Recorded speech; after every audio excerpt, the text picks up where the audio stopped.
Hello everyone, and very warm welcome to this evening's Postgrad-USA webinar. We're really glad that you were all able to join us today. I quickly just want to take a moment to introduce myself and my colleague Rowena, who will be leading today's session. So my name is Holly Haig, and I am the Advising and Events Manager here at Education USA at the Fulbright Commission. And a little bit of background on my kind of experience with studying abroad and studying in the US is that I did my undergraduate degree in the US, so I know the value that a great experience studying abroad can bring to students. I'm now going to hand over to Rowena, who can quickly introduce herself as well. Fantastic, thanks so much, Holly. Hi everyone, I'm Rowena. Just like Holly, I'm from here in the UK, and I had a completely transformational experience studying in the US. And now, just like Holly, the two of us get to spend all day, every day, helping students from the UK apply to US universities. So we're really delighted to be able to be here this evening and to talk about postgraduate study in the USA. I'll hand back over to you, Holly. Brilliant. So yeah, as Rowena was saying, tonight we're just going to give a brief overview of some of those key components of the application process for postgraduate study, and this will include choosing a program in university, funding and applying for US study. And we'll also end with a Q&A session. So we ask that if you do have any questions that you hold those until the end, because they might well get addressed throughout the presentation. And just to flag as well, we'll also be sending around a recording of this webinar in the next couple of days. So don't feel like you need to take loads of notes or anything like that, because you will be getting this information again. Next slide, please. So again, briefly, just to go over a little bit about the work that Rowena and I do as part of Education USA at the Fulbright Commission and what the Fulbright Commission is. So the US-UK Fulbright Commission was established just over 70 years ago, post-World Wars, by Senator Fulbright. And Senator Fulbright thought that one of the best ways in which they could avoid another world war was to promote intercultural exchange and understanding through education. And so he founded the Fulbright Commission, which does exactly that. And a couple of the ways in which that happens at Fulbright, one, which some of you might be familiar with, is through the Fulbright Postgraduate Awards, which Rowena will talk a little bit about later on. But the one that we kind of represent in our capacity is as the Education USA service. And so Education USA is a global advising network, and here we offer free, unbiased information and support to students in the UK who are considering applying for studying in the US. And as I say, we are part of a network of over 600 advisors in 400 centres all around the world. And as a non-for-profit, if your dream is to go out and study in the US, we are here to help you make that a reality. Next slide, please. So with that, why might you study in the USA? To get us thinking about this, we are now going to play a short video just to get us in the American swing of things and get an idea of some of those big reasons why you might wish to study in the US.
So with that in mind, we're now going to talk a little bit in depth about what those kind of top reasons are. And so we'll have a slide up just in a moment with some of those top reasons. And so one of these is the kind of wide variety on offer in terms of institutions and departments in the US. And so to put this into context, there's over 1,700 institutions that offer postgraduate qualifications in the US. And so across the whole country, there's a lot of variety, and every university and department within them is going to differ. And then again, secondary to this is the idea of internationalizing your CV. Employers often say that cross-cultural abilities are a really big factor that they look for in candidates. And so not only that, it's the idea of international exchange and global networking, not only with kind of maybe international colleagues you might be working with within your department, but also with Americans and, you know, organizations in the US, that type of thing. Again, the practical experience of working and studying in another culture and another country can really change your worldview, push you out of your comfort zone, and develop that sense of independence, which again is great on both a personal and professional level. And then finally, surprisingly, are the funding opportunities. This is another big reason that students cite for their kind of choice to study in the US as compared to the UK. And my colleague Rowena is going to go into this in a little bit more depth as we go through the slides. Next slide, please.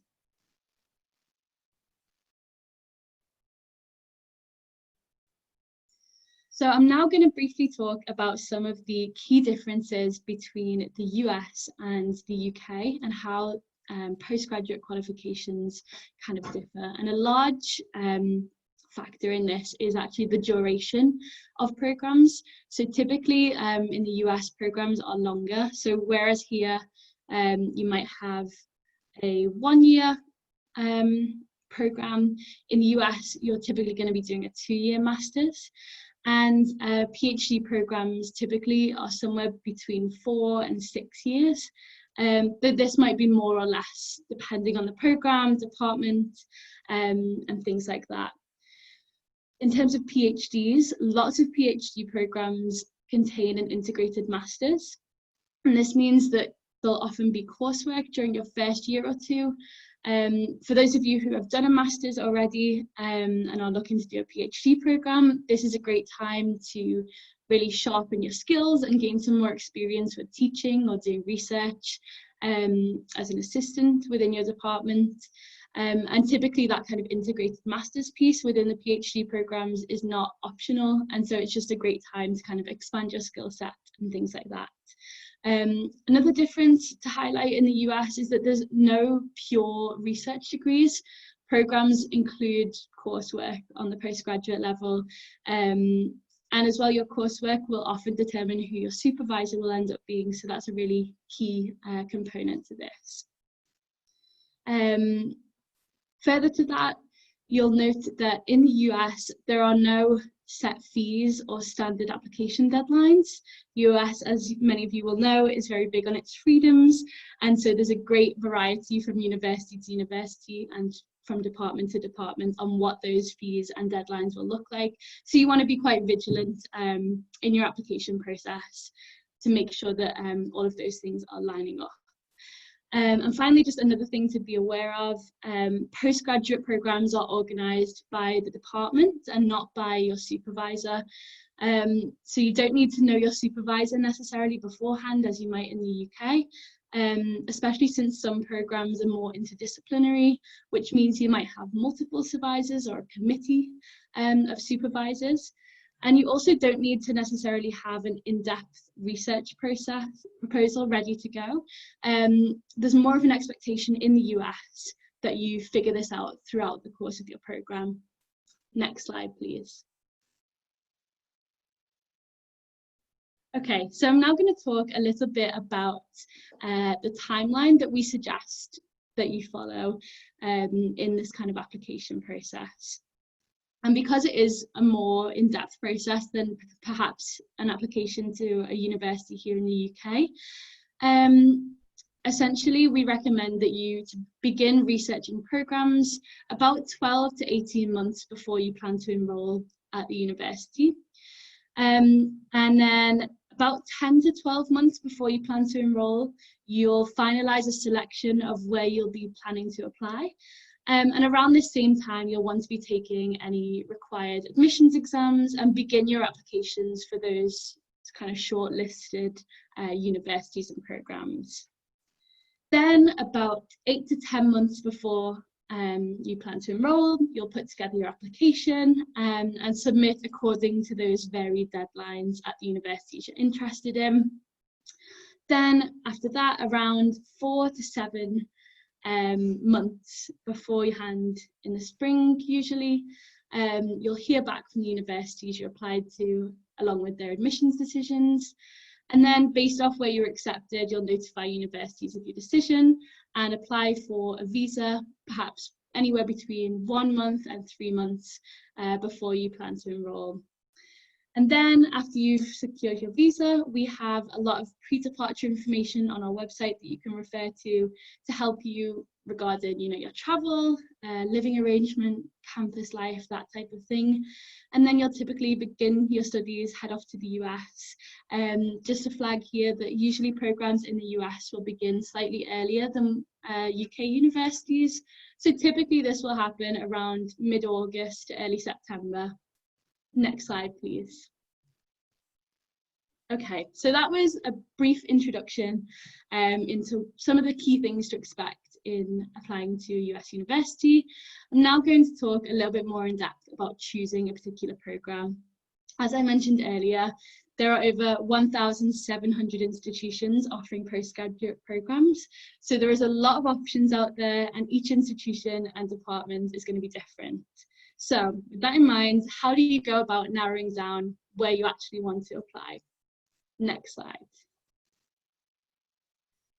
So a term that we focus on a lot at the Fulbright Commission is this idea of fit. And so what this means is we want for students to find a program that is really going to be the best fit for you and your personal and academic interests. So not necessarily just looking at universities that you've heard of straight away, ones that you've seen mentioned in Legally Blonde, ones that have the highest rankings. You really want to be thinking about, okay, what is important to you to get or gain out of your postgraduate experience in the US, and which university or department is really going to give you the tools you need to have the best experience possible for you. And so there are many different factors that you could consider both in and outside of the classroom to help determine this idea of fit a bit more.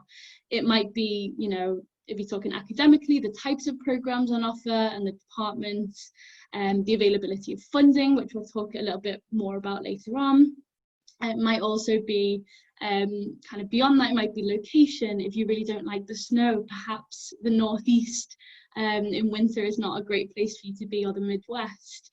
And so, different things like that. What kind of culture do you want in the department? Competitive or collaborative? Would you kind of rather be somewhere a little bit beaten off the track?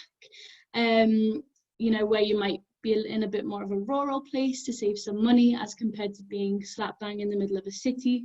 So those are the types of things that go into this idea of fit, and we really encourage you to go into things with an open mind, look beyond rankings, and check out schools that you may not have necessarily have heard of right now, because there are a lot of excellent institutions within that 1,700 in the US. Next slide, please.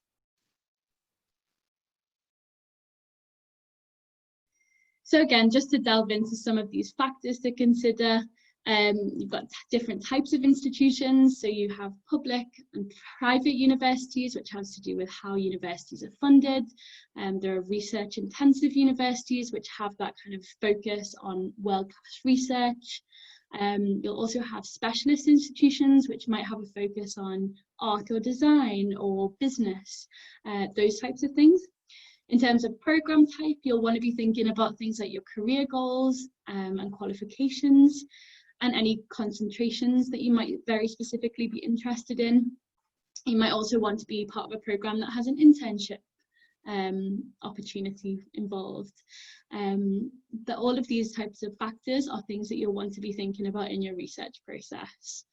The academic department is extremely important because it will influence so much of your experience in the US.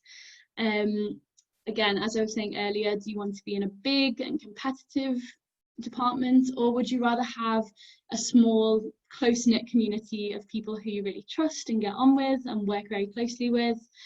It might be that the areas of faculty expertise really factor into the academic department, because a lot of the time it's the faculty and their research which will guide the direction of the department. So having a look into that. Again, at the postgraduate level, the academic department generally handles admissions and designs the course structure.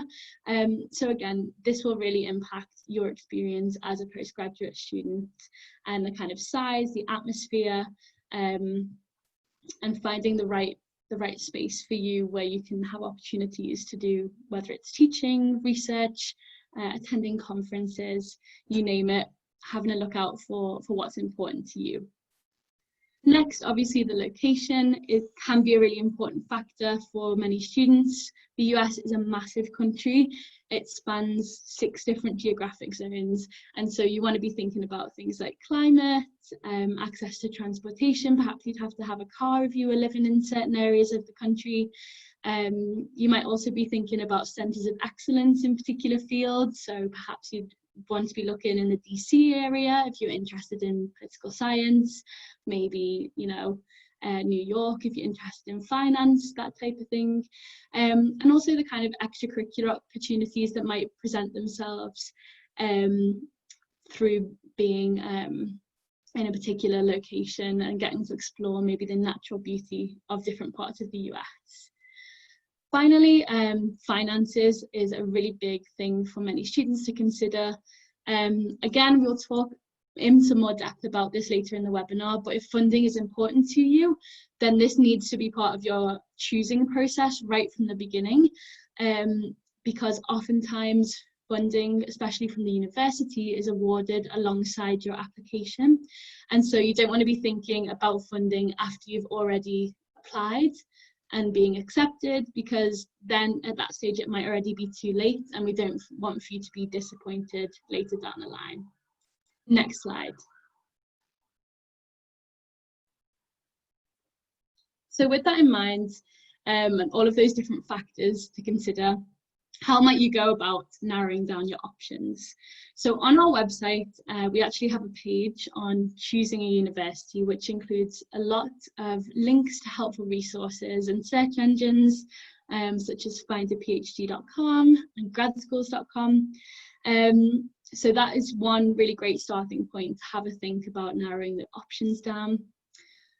As well, you might also leverage your personal network, so perhaps previous professors or colleagues, see if they have any advice or opinions based on your research interests and what it is that you're studying that might be a good fit for you. Again, thinking through the work of scholars that you've previously read, maybe part of a degree or something like that that you've done before or in your own spare time. Is there anyone that you've identified that is doing research that really excites you, and the type of research that you would like to be involved in?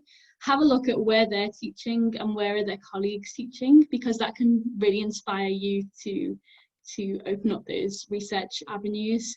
And ultimately the goal of narrowing down your options is to get a list of about 10 or so institutions where you'd be interested in applying. Next slide, please. So we've now got a screenshot of a website called Peterson's, which is a particularly helpful search engine to decide and kind of rank which factors are most important to you in choosing a university. And so when you go into the website, you can answer a series of questions based on your interest and everything. And the website will then create a list of programs that you may be interested in, as well as further links to their website. Next slide, please. So as you saw on the previous slides, we had entered anthropology, and on this slide you can see in a little bit more depth kind of some of the things that you can whittle down your search with. So you've got area of study, location, type of degree, tuition rates and things like that. And so you can really kind of filter down what type of university you want to be in, what location, all of those factors we were talking about before. Peterson's really enables you to flag those and to narrow down that search from 1,700 to just a select few that might be of interest to you. And again, on the left sidebar down here, you can also select things like GRE scores, competitiveness to further narrow down that list. And then from here, you would then go on to do some further research. Next slide, please. So how would you do that further research? And what does that process look like? So once you've got your initial list down to about 10 universities of interest, you then go in and research them further. And the main source of doing that is through the university website itself, and also by reaching out directly to universities. And so as a result of your kind of more in-depth research, the goal is to select maybe somewhere between 4 and 6 institutions where you'll actually submit an application. So on the university website, you can typically find out a lot more information, for example, on their faculty. Some will even list the CVs of the faculty, which is really useful because you'll get a sense of their research interests and potentially even a list of their publications for your perusal. You can also sometimes find their contact information directly on the website of specific professors who you can reach out to, and you can find out whether they're still working on things that you're interested in, or what their future plans for research are, to really get a sense of what you could get up to as a student at the university. A really great feature of the university website as well is that often they will have a section where you can reach out to current grad students and be connected to someone who's actually a real life living student on the campus and within the department. And so this is really valuable for you to gain an insight into their experience as a graduate student in particular, and you can ask them loads of different questions and get a real kind of well-rounded view of what it's like to be there. What kind of projects might they be working on, how close are the relationships between professors and other graduate students, and what's the campus culture like, that type of thing. You could even ask more broad questions about what it's like to live in a particular area, cost of living, how to find a good apartment. And so the departments can generally put you in touch by email with a current student, which again, really great way to determine what it might be like to study there. Next slide, please.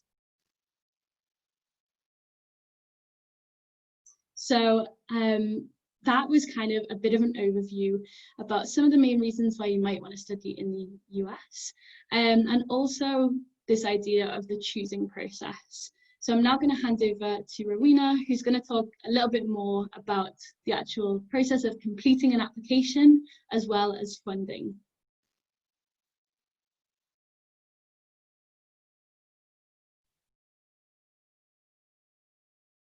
Thanks so much, Holly. Yeah, really great overview of some of the things to just be thinking about if you are thinking about a program in the US. Really important to do that research, to kind of get familiar with the programs that you're looking at, so that you can really go forward with putting together the most competitive application that is going to help you get into the program that you want to get into, and if you are looking for funding or anything like that, to really increase your chances. So the more that you can time that you can spend on the research and getting familiar with the schools and getting underneath the skin of them about who they are and what they're all about, the more helpful it will be when it comes to completing an application. So in this section, I'm going to take you through the nuts and bolts of an application, and then I'll also talk a little bit about how to find funding for postgraduate studies in the US. So for a graduate school in the US, what are graduate schools looking for? Well, there's a few key things that generally all graduate schools will be looking for, and then it will vary school to school. So the first thing is that a US university will want to look at your academic achievement so far, and to be able to assess how that lines up with what they're looking for from their graduate students at their university. Normally they will be looking at this by looking at your first degree, so your undergraduate degree, and obviously if you've done any postgraduate education, they will also want to have a look at that. And so they'll be assessing those academic programs that you have taken so far. Most universities will be expecting students who have come through the UK system to have a 2.2 or better. Obviously, the more competitive the school that you're applying to is, obviously higher undergraduate degree results will help you in that process. And so what you want to be doing is having a look at individual departments that you're looking to apply to find out what kinds of academic scoring are they looking for. It's not some programs will not list out like specific what they're looking for, but it should be there should be language there that's a fairly good guide to help you figure out if you're a good academic fit at this university. And they will also be looking at test scores, so we'll talk about those in a minute. These are admissions exams to be admitted to a graduate school in the US. Other things that will be really important is a university will really want to know why you want to join their program. So again, this is a really great opportunity to show off the research that you've done and the understanding that you have of both the program and the university as a whole. So this is this kind of idea of academic fit. The reason you want to go to that program, you know, the better case you can make about why you would be an outstanding colleague on that program or an outstanding student on that program. US universities may well be interested in also any relevant preparation. So if you are looking at a PhD or a research program, then they will want to know about your experience thus far. So things like an undergraduate dissertation, any master's programs, or any relevant research experience that you have. If you're looking at professional programs, then they will also want to know about, for example, your work experience so far. And then in a way that isn't perhaps as common at a UK university, they will want to know also about your extracurricular involvement. So when you are not studying, when you're not researching or at work, what are you doing with your spare time? US campuses are very lively places, and with loads of opportunities both inside the lab and inside the classroom, but also outside of the campus teaching rooms. And so US universities really like to see some personality of an applicant coming out as well. Okay, so the nuts and bolts, broadly, these are the things that you'll find are the components of an application for graduate study in the US. So you'll find that most universities will ask for an application form. This has all sorts of biographical data about you, and will kind of cover off all that information across the board. However, you will find that different universities will not have a standard application process. Each university can make up their process. So don't be surprised if some of those application forms, and indeed any of the other elements here, look a little bit different or are named differently depending on the university or even the program that you're looking at. And each university will be setting its own deadlines across the board, as well as they're looking at these components. So again, it's all about being organised during your university research and really kind of keeping an eye on application deadlines, because you don't want to miss a deadline along the way. So you'll have this application form. Some universities may ask for admissions exam scores, so that will be a normal part of the application. Not all universities ask for them, but many do, and we'll talk about those in a moment. You may well find that a university asks for a document called a transcript. For us here in the UK, that is a document which your undergraduate institution will make for you, or if you've also done another master's program here at the UK, your master's institution will also make for you, and there's an official document to explain your first degree and to certify the mark that you received within that and the classes that you took within that qualification. Many US universities will then ask for a personal statement. So this is your opportunity to express your goals with undertaking a program. It will also be an opportunity for you to put forth kind of any kind of perspective or like personal history or context for your application, and also for you to essentially sell yourself a little bit to the program. And then also most universities will ask between 1 and 3 recommendation letters. So different universities will ask for different things. So you should always check their recommendations on their website. Some may give you more specific guidance here. So they may say, you know, if it's an MBA program, you may be asked explicitly that 1 has to be from your current employer. But you may find if you're applying for a PhD program that you're being asked for academic referees. It's very common that US universities will expect one of your referees to be somebody who taught you, perhaps during your undergrad degree or during your master's. So it's worth having a think through that if there are any faculty at your UK university, maybe a personal tutor like an advisor, perhaps somebody who supervised a dissertation or something like that, who you will be memorable enough to be able to reach out and ask them to provide a recommendation letter for you. A US university will ask for a resume, which is what here in the UK we would call a CV. Hopefully that's fairly straightforward. And then most US universities will also ask for an application fee. And this can differ a lot depending on the program, so it's worth just budgeting out for those as well. And then for some programs, like MBA programs, will often ask for an interview. Other programs may ask for an interview too.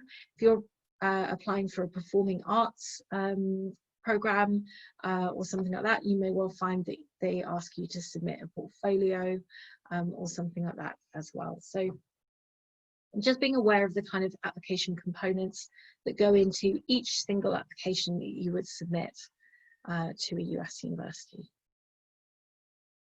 So this thing about academic profile, how does a university measure you up as a future colleague or a research or master's student in their program?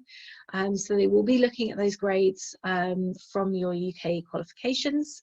They will also be weighing up your admissions test scores. They'll be interested in any research that you've done. So many of us who study in the UK, the UK university, have often done a dissertation as part of an undergraduate degree. And obviously if you've done further programs since, that kind of research is really helpful to bring in. And obviously if you have professional expertise in research as well. They will also be looking at work experience, and for some programs like an MBA program this will be really important. Other programs it may be less important. And then what we're calling here the X factor, there will be other things that they will be looking for. So if you are applying as an international student, which if you're from the UK you would be, then this can be a factor in your favour.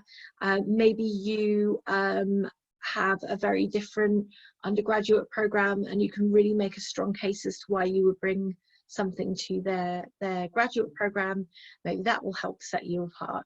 Maybe there are things that you've done with your career or other ways that you stand out. All of these things can be considered as part of the application process. And universities are looking to fill their program with a really interesting mix of people into their programs. So just being kind of aware that there are these different factors at play in terms of admission to programs. Okay, so the admissions tests, how do these work? It's often an area we get a lot of questions about. US admissions to university, both at the undergraduate and graduate or postgraduate, as we would call it, are often, you'll find admissions exams are a lot more common. It is a way of evaluating different candidates for their programs, depending on a way to kind of level field and measure different candidates. So there are many programs out there that will place a lot of emphasis on these admissions exams, and then others that will not. So it's a case of having a read through the university's web pages to understand how important they see this. You'll often see many universities will release the average score for the admitted students onto their program, or give you a score range. That can also be a really helpful tool.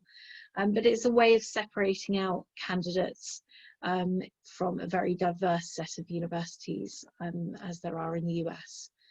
So the types of tests, for many graduate programs, you will be looking and seeing reference to the GRE, which is the general graduate exam. But you may also see some other types of tests being referenced. Another common one is the GMAT, which is often for MBA programs and other business programs.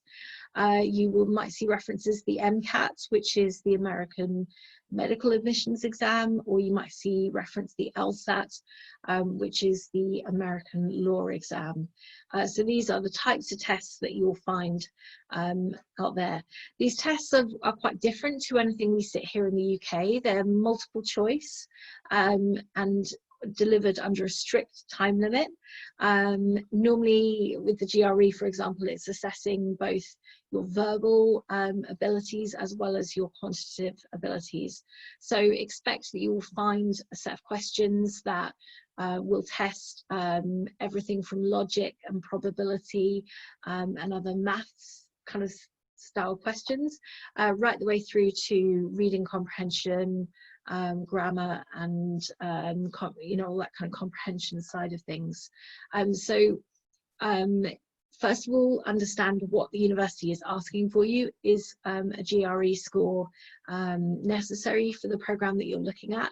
And if so, what kind of score would you need to have? The great news is there is loads of free resources online as well as paid for resources online. So you can go and have a look at those. You can download free practice papers from the web and sit them under timed conditions, so that you can kind of get a sense of where your baseline is and what you need to do to prepare. I'd also say don't be surprised. Most of us will have strengths on one side or the other, and you may well find that different universities place more emphasis on one side or the other, or different programs may place more emphasis on one side than the other. So for example, if you are looking at a history program, they may be more interested in your scores on the kind of verbal side rather than your quant scores. Whereas if you're looking at a you know, a STEM type program, then you may find that they are less interested in that verbal side. So you can sit these exams here in the UK.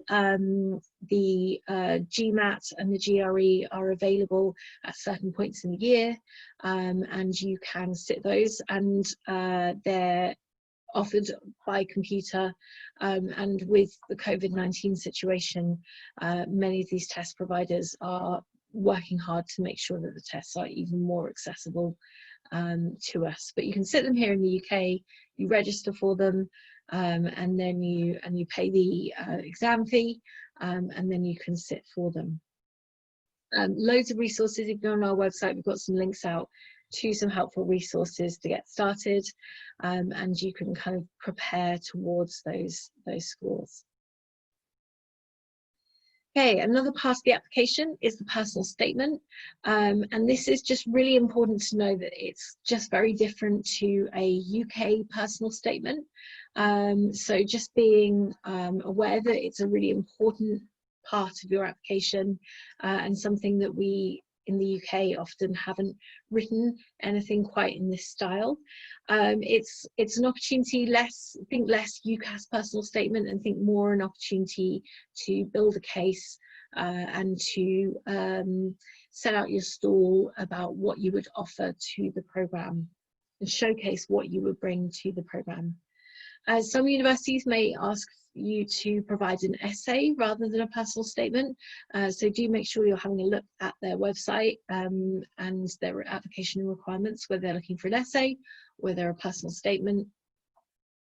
And you really want to have a sense of your character and your motivation, your reasons for wanting to attend that university, to do that program, to come through in this personal statement. So you really want it to be specific. You want it to really align to that university's program, rather than feeling very generic and could be for any particular program at all.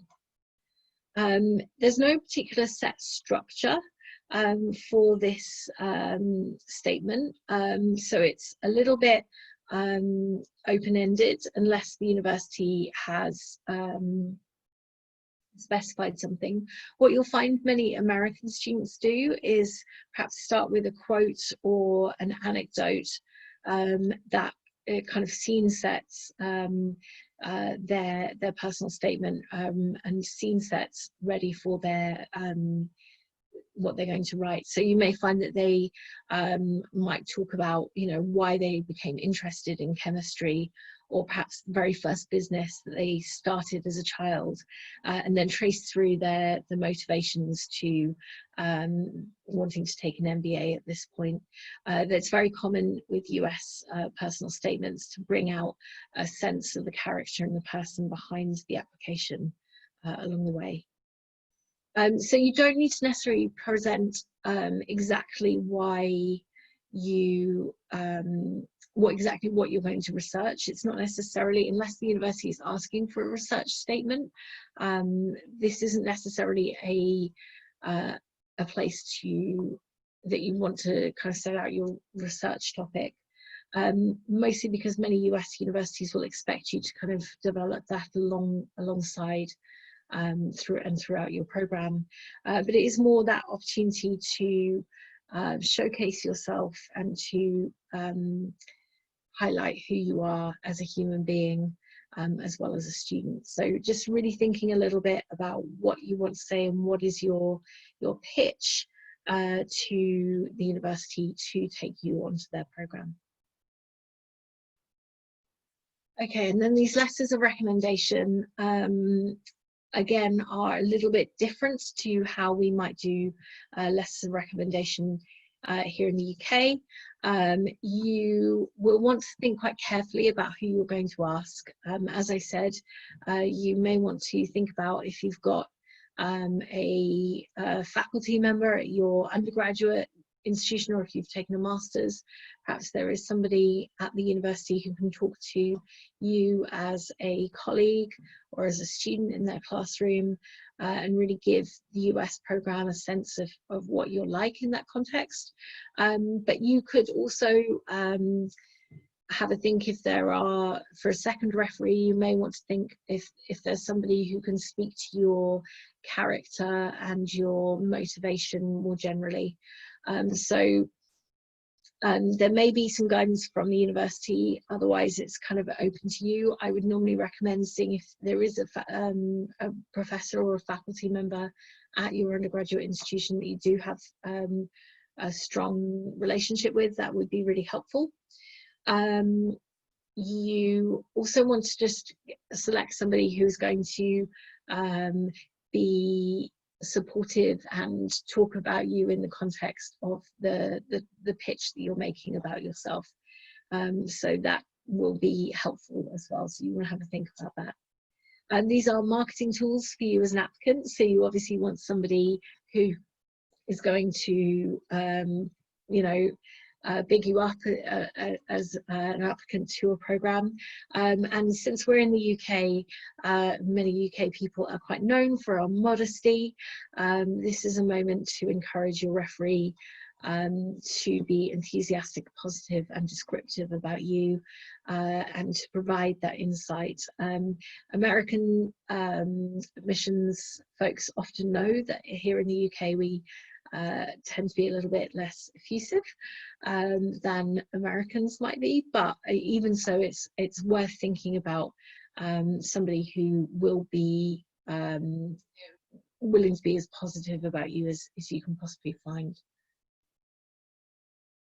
Okay, so that's a little bit about the different elements of the application, and now we're going to talk a little bit about funding. So for some people this might not be as relevant, but many of the questions that we get are from people who are looking to do a graduate degree in the UK and are interested in finding out how funding works, especially once you start to delve into this area. So it's one of the top things we get asked about, and I think there's a lot of misconceptions out there that US degrees can be really expensive, and the answer is they definitely can.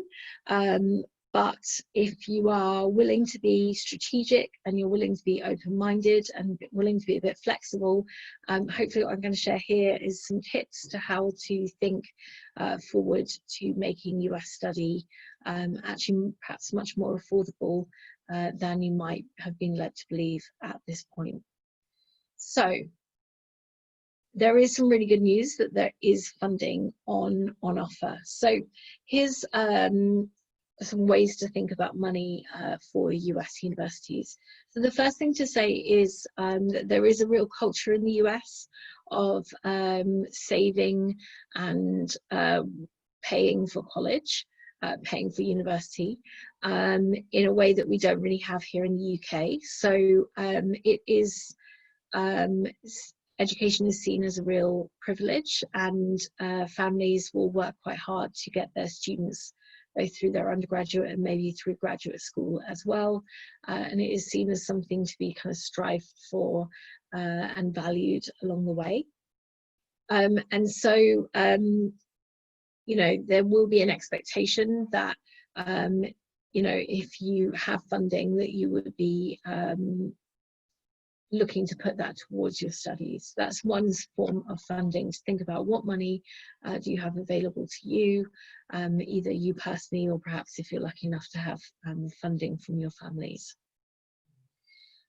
So another great source of funding for British students in particular is from US universities themselves. So think a little bit openly, and you may be surprised to learn that there is an awful lot of money available on the table for funding graduate programs. So this can come in the form of several different ways. So this is from the universities themselves. So the universities are willing to fund some of the best students to come and join their programs. So this can be in the form of fellowships or scholarships. So fellowships, scholarships, this is money that is essentially grant money given to a student to join a particular program and does not need to be paid back. And then you'll also see the references to what's called an assistantship. So an assistantship is offered to graduate students and is essentially a stipend and sometimes even a fee waiver in return for helping perhaps teach undergraduate students or assist a professor in a lab or something like that. So for example, Holly and I have a colleague called Kirsty who did her master's program in the US, and part of her funding was a scholarship, a fellowship, and then the rest, she had a tuition waiver, so no tuition fees whatsoever, and also a living stipend from her university. So she was able to do her master's completely free, based on, I think she was working 10 hours a week, supporting undergraduate classes leading sections, grading papers, things like that. So there are opportunities out there, and it's definitely something to have a good look around for. You'll see references to that. Another source of funding is from what we would call external funding bodies. So what we mean by this is institutions that are separate from the universities. So these could be companies, these could be charities, foundations in the US, these could be scholarship organizations, and so on, and we'll talk about those a little bit more in a moment. And then finally, you can also look to loans. So I'd just be really cautious about loans. You want to be just very aware of what terms that you're taking out a loan on and the terms that you would pay back. US loans, if you are qualifying for them, tend to be on less friendly terms than student loans here in the UK. So just really caution if you're finding yourself just looking straight to loans, and maybe just explore what other options are out there. So some of the funding strategies that you might want to think about as you're thinking about studying in the US. So there are some things that you can think about to cut the cost of studying a graduate program in the US.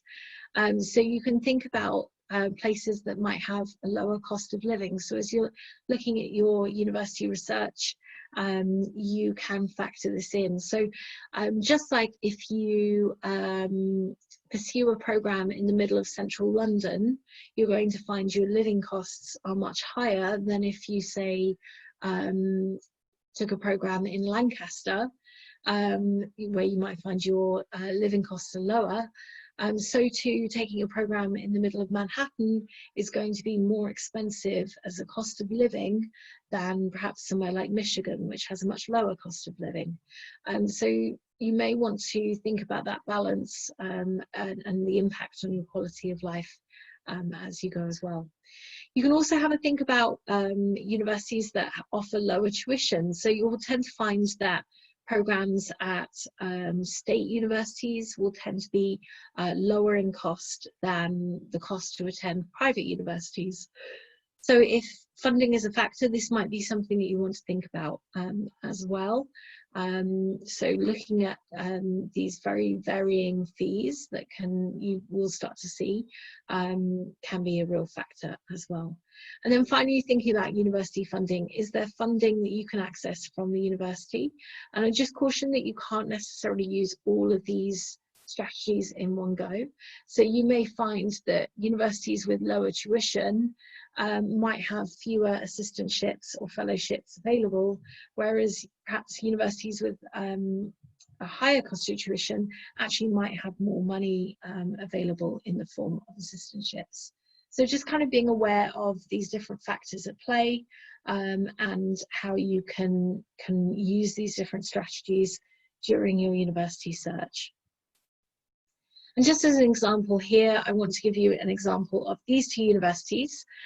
So Boston University is a private university which is in Boston, obviously, in the northeast of the United States. Boston University's program fees for the Department of Education and Human Development is over $72,000 per year, so that's a 2-year program, and so you are looking at a substantial cost to attend Boston University. However, University of Massachusetts, Boston, doing an MA in the same field, education, it's the same city, same great experience, you would find the cost to do a similar program is about $25,000 less.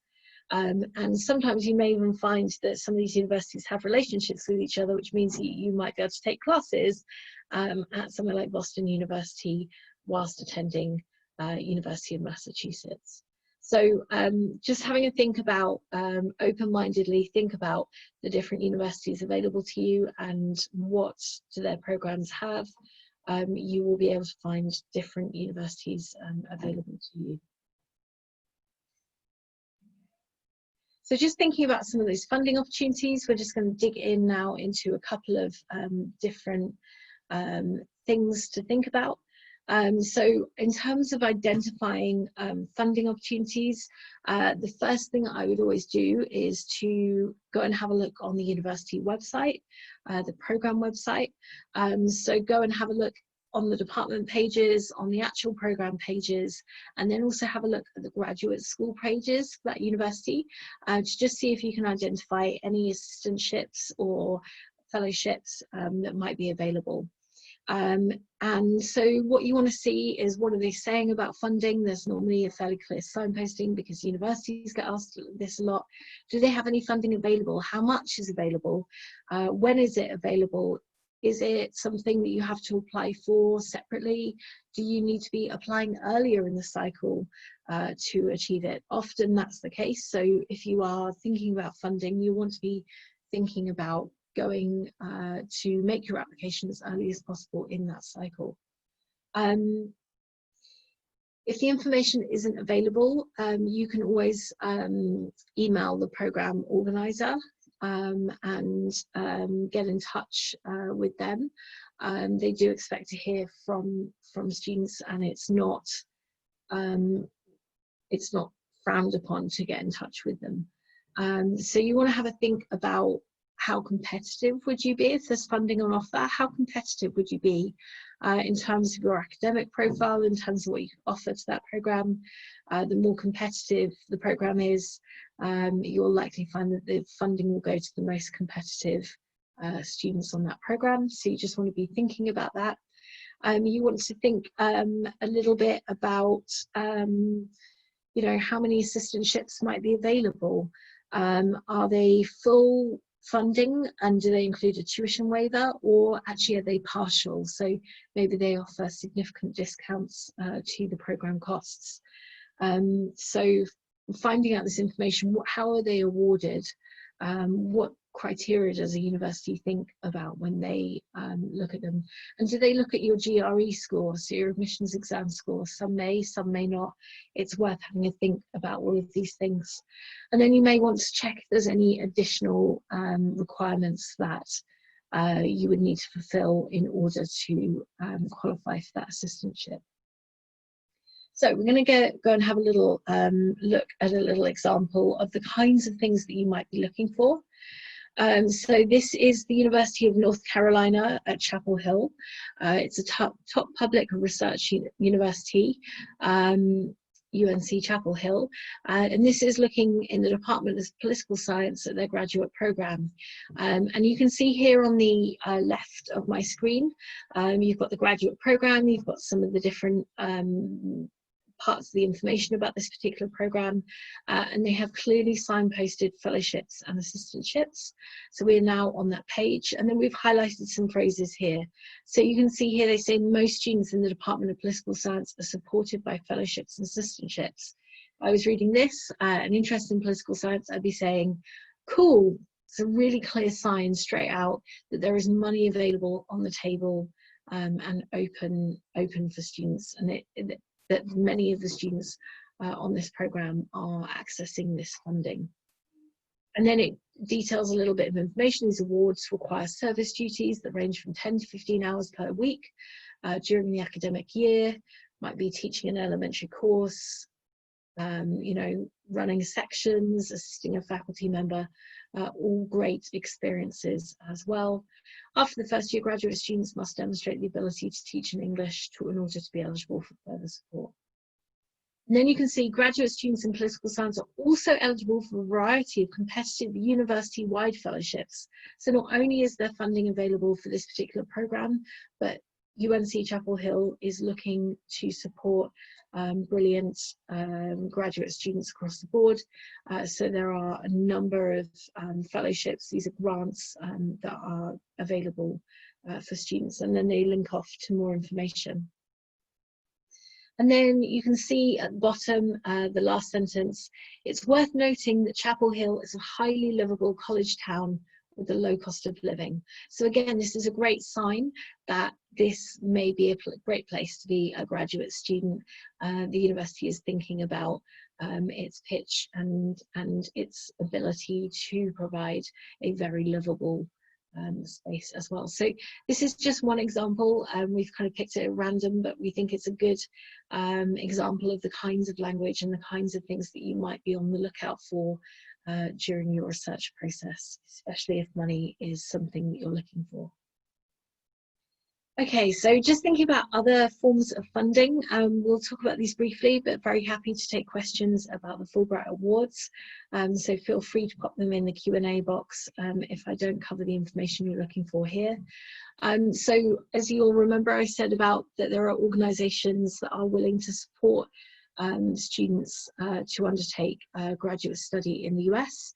And so as an example, I just want to share the Fulbright Awards, which is something that the Fulbright Commission offers.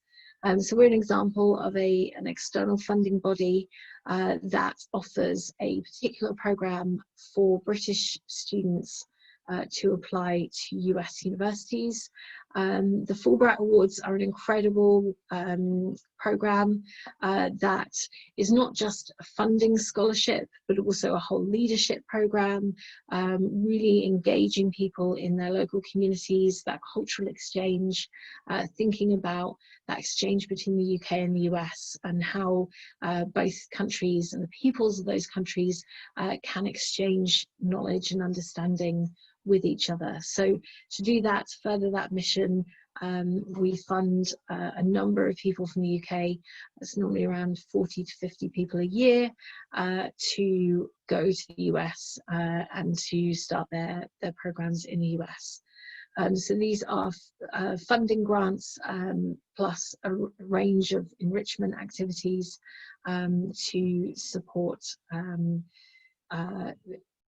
study in the US. So Fulbright Awards cover, can include students looking at master's programs, PhD programs, and also for scholars who are looking to do research or non-degree or kind of teaching, things like that in the US. And they are, some of them are specific to a certain discipline or a certain university. Others are open-ended and can be used at any university or any program in the US. So just to highlight this opportunity here as an example of these kind of external funding bodies. And you can find out more about these kind of bodies on the Fulbright website. We link off to a number of them. You can also find out more about the Fulbright Awards on our website, so all the information about them is up there. We run our cycle for the Fulbright Awards. You'll find that this is an application you do in addition to applying to the university itself. So the deadline for applying for Fulbright Awards is early November each year. So if you were applying this coming year, this coming academic year, for entry in summer/autumn of 2021, you would be applying for your Fulbright Award this autumn, so this November coming. So huge amounts of information, like I say, on our website, but we've also dropped our email address in here, programs@fulbright.org.uk. If you have specific questions, we're also happy to take them in the Q&A at the end. Okay, so my few tips about funding, just to round out. If funding is something that you want to think about in terms of your study in the US, here are my top tips. Always start early. I'm sure you've heard the phrase early bird catches the worm. It is very much the case when it comes to funding US universities. The more organized and the more prepared you can be, and the earlier you can hit the cycle, the more you will put yourself into good stead in terms of catching funding.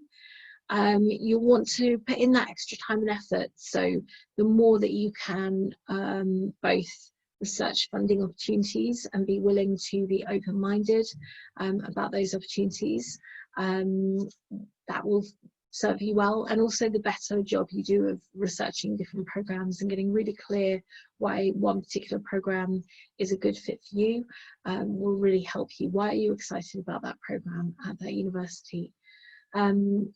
be flexible in choosing your universities. So again, being open-minded. Maybe it's not New York City, maybe it's not a university you've necessarily heard of at this point, but perhaps it's actually really strong for your field. Certainly for our colleague Kirsty, who had a fully funded master's, she chose to go to the University of Wyoming, which was really strong for her subject area, but it also presented her with a funding opportunity that she wasn't able to get at some of the other schools that she was applying to. So just being really open-minded and flexible with your universities. You want to think about minimizing those upfront costs. So just being really kind of aware of things like cost of living, but also all those application costs that might come into it. And then also remembering that while you may be able to pick up a job on campus when you arrive, you will need to be able to show that you do have the funding for your program before you apply for a visa to study in the United States. That part of the visa process is to make sure that you can afford it. So saying I'll get a job when it's on there won't fly with a visa, a consular officer when you go for your visa. So although there are opportunities once you're in the country, just being aware that you need to show that proof of funding before you go will be an important part of that process. Okay, I'm going to hand over back to Holly to talk about some other ways we can help. Brilliant, thank you very much, Rowena. So before we jump into the Q&A, let's talk about some of the ways that we might be able to assist you after this webinar has finished. Next slide, please.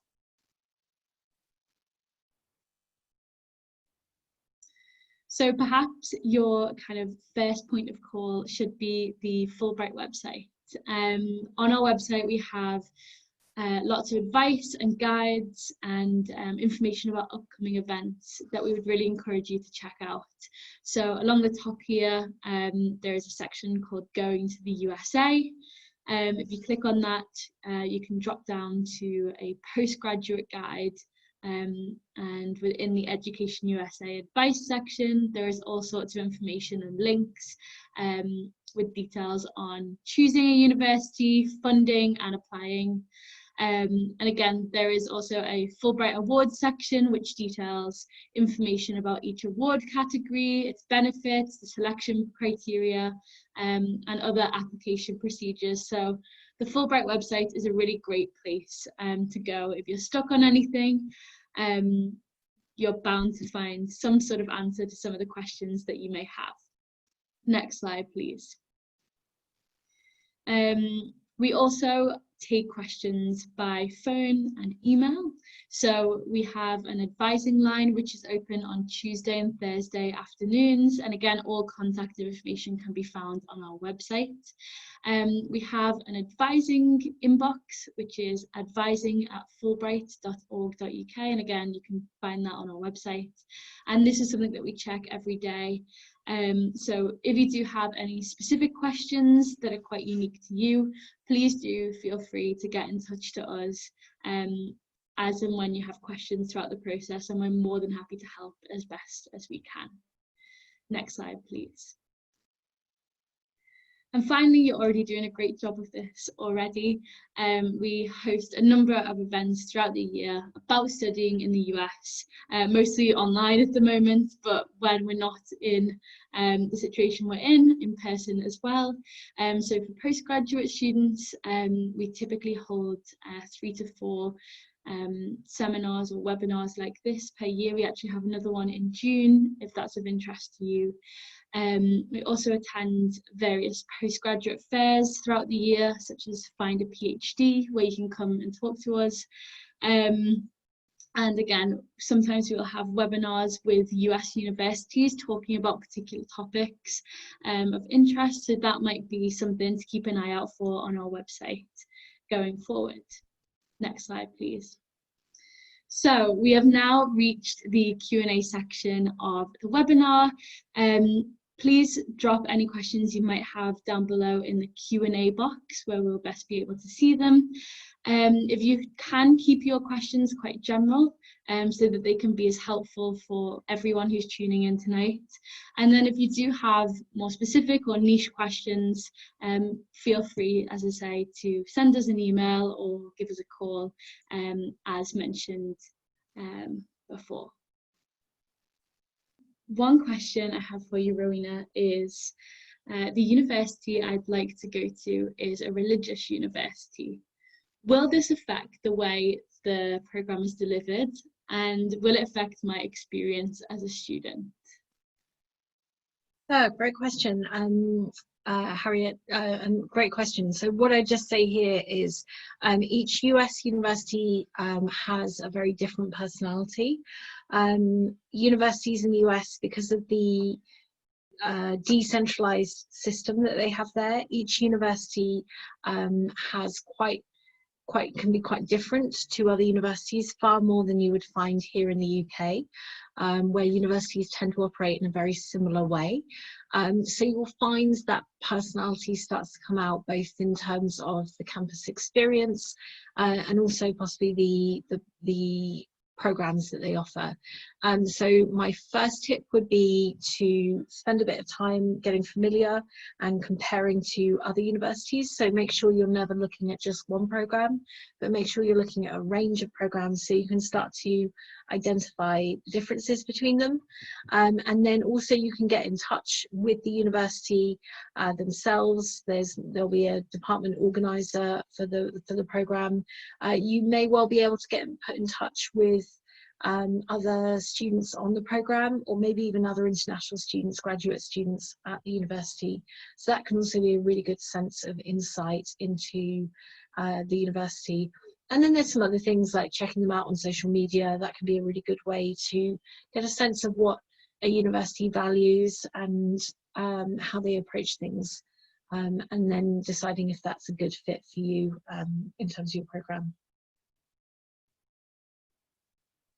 Great, thank you, Rowena. Another question we have has to do with what the universities might be looking for in their application process, and especially when reviewing sort of prior qualifications. So Poppy has asked, what do universities look at? Do they look directly at a final overall grade from a previous degree, or would they look at the breakdown of different modules? Does it vary from university to university? I wondered if you could speak to that briefly. Sure, so it will definitely vary university to university, and I guess what might go on behind closed doors in the admissions department will vary quite a lot. But universities in the US are familiar with the UK system. They are familiar with a first class, a 2-1, a 2-2, and so on. But they will also, on your transcript, will include a breakdown of the modules that you took as part of your UK undergraduate degree, or the classes you took as part of a master's degree, and we'll have the individual grade breakdowns on those as well. So a university will have access to that information, and each university will look at things differently in terms of the weight of all of those things. Great. Next, we have quite a few questions about the Fulbright Award, so we'll take a few of those now. One question that's been asked is how many Fulbright scholarships tend to be awarded each year, and I believe that is around 40 to 50. It depends year to year on the funding that's available. It'll be between 40 and 50 in a normal year, but again, it can depend on what awards are being offered, and that can change year to year. So yeah, great. And another great question is, what advice would you give someone for standing out in the application pool for the Fulbright Awards? Yeah, really great question. So somebody who stands out in the application pool for Fulbright Awards is going to be somebody who has thought deeply about why they want to go to the US and why they're interested in the particular programs they're looking for. But there'll also be somebody who is able to show leadership, to show that they have thought about the world around them, and perhaps been actively thinking about their role within that. It'll also be somebody who is looking to take with them the UK to the US, and then also bring the US back when they return to the UK, when they return either to jobs or to back into their home university, that they're thinking carefully about how they can bring that kind of ambassadorial quality with them, and somebody who's going to be engaged in their communities both before they leave, somebody who's going to engage within the community at the university in the US, and also is going to be engaged in their community and make that impact when they come back to the UK. So Fulbrighters have a proud history of being innovative leaders, people who are often making a difference, both from winning Nobel Prizes to also having real impact on their local communities and the people in the world around them. So that can be expressed in all sorts of different ways. There's no one way to do that, but yeah, that's part of the picture. Great. Another question about the Fulbright Awards is, are Fulbright scholarships available to non-UK citizens living long-term in the UK? Now, essentially, to be eligible to apply for a Fulbright Award, applicants must be a UK citizen. However, non-UK citizens are usually required to apply through the Commission or post in their country of citizenship.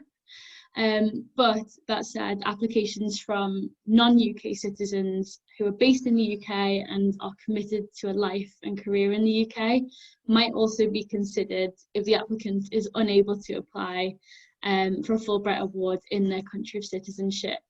So if you fall into this category, your best bet is to contact the Commission at your country of citizenship. And then if you're not eligible to apply through your commission in your home country, feel free to get in touch with the awards team, whose email we left, which is programs@fulbright.org.uk. Don't know if you have anything to add there, Rowena. Brilliant. Okay. Let's see. So we have a couple of questions about the Fulbright Awards and how the length of study that it covers. Would you be able to speak a little bit more about that, Rowena? Of course. So Fulbright Awards to the US, there are different awards, and definitely go have a look at them. So some awards cover a contribution towards the first year of study. So the first year of a master's program. So this will cover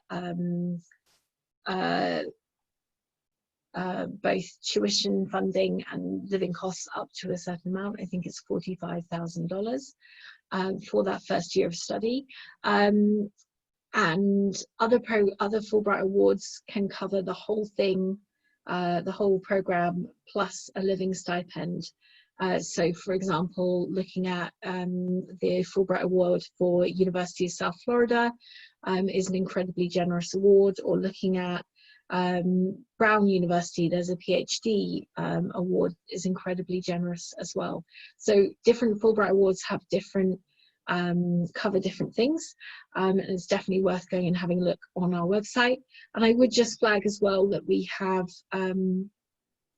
funding available for students for whom are concerned about that second year of study, and particularly if they can show hardship or an inability to cover the second year of that cost. We have our Opportunity Fund, which can step in that place. So again, more information about that is on our website. So please, we really encourage you to go and have a look at that information, and to consider the Fulbright Awards. Brilliant. Okay. Another question that we've been asked is, are graduate assistantships more commonly offered for PhD students than master's students? Honestly, Holly, I think it depends on the university. So some universities will have them available on some programs and some won't. I have definitely seen assistantships available for master's programs, and I've also seen them available for PhD programs. So it isn't uncommon. So definitely having a look and keeping eyes peeled. As you look at university websites, they are available. I have seen them for both. Does every university offer assistantships for every single master's program? No. So that's past the game of finding that funding. Great. Another great question that we have is, do you have any tips for contacting potential supervisors or academics directly to network prior to submitting an application? Yeah, great question. If it were me, I would start by looking at the resources you have available to you already. So are you in an academic environment already? If you're a student currently, either doing an undergraduate or a master's student or a PhD student, are you in a university environment where you can start to reach out to faculty at your UK university who can give you some recommendations, or maybe even provide some introductions? That would be amazing, to contacts that they may have in the US. We all know that academia is a small world, and you may be able to leverage some of those contacts directly.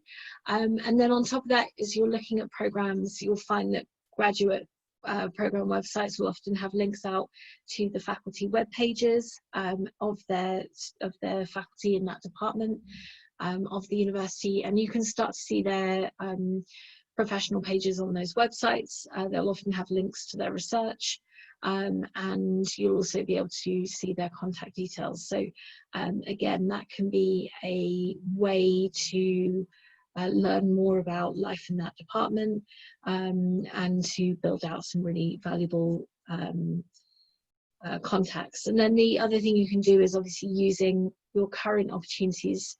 So whether that's conferences, online events that allow you to network and connect with faculty in the US. There are a lot of conferences at the moment aren't taking place in person, but are instead being delivered virtually. So thinking about how you can use those opportunities to get to know faculty in the US as well. Great. Had a couple of questions about testing. Can you recommend any good resources for GRE prep? Which is a great question. Yeah, there's lots of suggestions on our website. I would normally start with the GRE website itself. There are free practice materials on the GRE website, so that is a really good space to start with. And then you can also find all sorts of official guides to the GRE, so you might want to buy some of those on Amazon. You can find all sorts of apps and websites, lots of YouTube videos, because there are so many American people taking these exams. So there's all sorts of very inexpensive but very good resources out there. And then obviously if you feel like it would help, and you have the resources to do it, then you can also pay for a tutor to work with you as well. Mm-hmm. Great. And another question related to testing is, how flexible are universities likely to be with, considering COVID-19 and its impact on examination arrangements? That's a great question. So we do know that exam boards like the GRE are making a really great effort to kind of make exams still go ahead without, infringing on social distancing and that type of thing. So I would definitely encourage you to have a look on the GRE's website, because they've started doing home testing dates And so that might be an option that you're able to look into, so that you can still go ahead and take that test. Again, it's going to vary from department to department and amongst different universities how flexible they're able to be on this. And so various universities are posting updates on their application pages about you know, whether or not they'll be a little bit more flexible with things like jury exams. So definitely check those as a first point of call. And if you are in any doubt, or perhaps you're unable to take or ineligible to take the home test, that type of thing, we'd certainly recommend reaching out to the department directly, giving a bit of context about your circumstances and having that conversation with the universities that you're planning to apply to. And Holly, I'd just add also, I know many people will have been taking university examinations this summer, and obviously COVID-19 having disrupted much of that. So maybe you're taking your final exams for your undergrad degree, for example. Know that US universities have faced the exact same situation that UK universities have faced. So you could, of course, get one of your referees to speak to the situation that you faced this summer in terms of any situations that, you know, things that you might not have been able to do as part of your final year of your undergrad, for example, or whichever year you're in at the moment. So that might be something that you can add as additional context.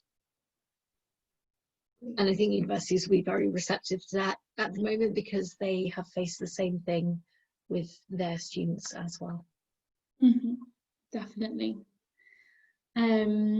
We have a couple of questions that have to do with gaining sort of work experience and how that fits into your timeline of applying for postgraduate study in the US. So one person's asked, do you recommend gaining professional experience beforehand, or, you know, if you're going straight from your undergraduate studies to your postgraduate studies in the US, how might you best stand out and display that you have some work experience under your belt? I wonder if you can have any tips on that. Yeah, I think it's going to depend university on university and program to program. So different universities will place different emphasis on this, and it's definitely a question that you can be asking a university. Certainly if you're looking at something like an MBA program, then you will find that the expectation really is there that that people will have had professional experience. And, you know, as a general rule for MBAs, it's normally 3 years plus of professional experience. So that's often the kind of thing that they're looking for. And then other programs will be looking for other different things. So it's really a question to focus in on your research and be thinking about as you're exploring these different websites and different programs. Yeah. Great question has come in. How much do you think it matters not having visited the US before ahead of studying? And would you advise visiting the places before you accept an offer? This is one that I can speak to with a lot of personal experience. As I mentioned at the beginning of the presentation, I did my undergraduate degree in the US and received my offer, received my funding, and had never stepped foot in the state where I was studying. So from personal experience, I can attest to the fact that you absolutely don't need to visit the place in person before you accept an offer and have a brilliant experience. What I would suggest is that if you want to learn more about kind of the feel for a particular campus or place, there's a lot of, as silly as it may seem, there are a lot of resources out there. Maybe following the Instagram accounts of the universities or Facebook pages, Twitter, that type of thing. Social media is a great spot to look at those things and gain a better sense of what it's like to live there and be a student there. I'd also say that many universities have things like virtual tours on their campus. You may set up a Zoom call with some people from the department to get a better sense of what they're like. And so I'd say I don't think it matters if you've not visited the US before. It's still a great opportunity to get involved. I don't know if you want to add anything there, Rowena. Yeah, I think it just, you know, I think it's about doing your homework and doing your research into the program that's on offer, spending the time getting familiar with the program details. Is this a place where you could see yourself being a colleague or being a student? And then, as you say, there are all sorts of things you can use to learn. I think sometimes, like Holly, I'd actually never been to the United States before I went to study there. I literally got on a plane on my own and flew off to the US to California to study, and it was a really eye-opening experience. And I think when you're studying in a different country, you are not only learning in the classroom, but you are also learning all sorts of things about yourself and your sense of national identity, as well as the people around you. So the US universities are very international places, and real kind of opportunities to swap culture with all sorts of other people from all around the world. So it's a real experience. I think added a real flavour to my degree. Fantastic. Just conscious of time, so I'm afraid that's all that we're going to have time to answer. If you do have a question that we weren't able to get to tonight, please don't hesitate to send us an email after this or get in touch with us when our advising line is open. But once again, we just want to take the time to thank you all so much for joining us tonight. We really hope this has been informative and hope you have a great evening. Bye.